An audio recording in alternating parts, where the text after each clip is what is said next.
नागपूरमध्ये कायदा सुव्यवस्थेचा प्रश्न पुन्हा एकदा ऐरणीवर आलाय। हुडकेश्वर परिसरातील एका बारमध्ये मध्यरात्री काही तरुणांनी धाडशी घुसखोरी करत मॅनेजरवर जीवघेणा हल्ला केल्याची धक्कादायक घटना समोर आली आहे। नागपूरच्या हुडकेश्वर पोलीस ठाण्याच्या हद्दीत येणाऱ्या मानेवाडा रिंग रोडवरील एसके बारमध्ये ही घटना घडली।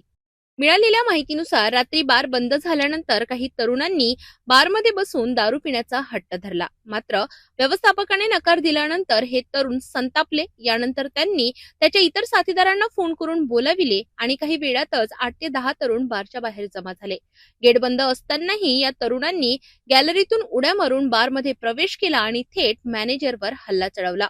एका आरोपीने काचेच्या बाटलीने मॅनेजरच्या डोक्यावर वार करत त्याला गंभीर जखमी केले। तसेच इतर कर्मचाऱ्यांनाही मारहाण करण्यात आली। या हल्ल्यात बारमधील काचांच्या खिडक्या व दारूच्या बाटल्या फोडण्यात आल्या असून अंदाजे 60,000 रुपयांचे नुकसान झाले आहे। घटनेची माहिती मिळताच पोलिसांनी घटनास्थळी धाव घेत काही आरोपींना ताब्यात घेतले। या प्रकरणात ऋषभ सोनवणे, यश दहिकर आणि सुमित वाघमारे या तिघांची ओळख पटली असून इतर आरोपींचा शोध सुरू आहे। जखमींना तातडीने रुग्णालयात दाखल करण्यात आले असून त्यांच्यावर उपचार सुरू आहे। या घटनेमुळे नागपूरमध्ये सुरक्षा व्यवस्थेवर पुन्हा एकदा प्रश्नचिन्ह उपस्थित झाले आहेत। मानेवाडा चौकामध्ये एक एसके बार म्हणून आहे। तिथे बार 12 वाजताच्या दरम्यान समोरचं गेट बंद केलेलं होतं आणि जे आरोपी ऋषभ शेषराव सोनवणे, वय 23 वर्ष, नेहरू नगर, यश दिगेश्वर दहिकर, नरसाळा आणि सुमित राजेश वाघमारे, नेहरू नगर आणि त्यांच्यासोबत आणखी मुले।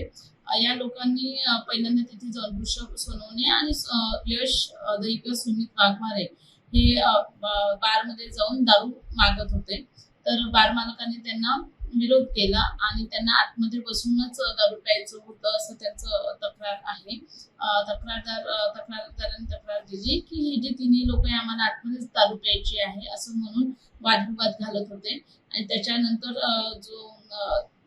त्या वादविवादातनं जेव्हा बार मालकाने त्याला विरोध केला तर त्यावरून या तिन्ही लोकांनी फिर्यादी म्हणजे तो जो जखमी आहे तुषार दिलीप पानखडे, वय 38 वर्ष, राहणार राधानंद नगर, बेसार रोड, हुडकेश्वर, याला हातुकीने मारहाण केलेली होती आणि तिथलंच बारमधलं दारूच्या बॉटल वगैरे फोडलेल्या होत्या आणि त्यांचं नुकसान केलेलं होतं। अशा तक्रारीवरनं आपण गुन्हा नोंद केलेला आहे। सध्या तपास चालू आहे।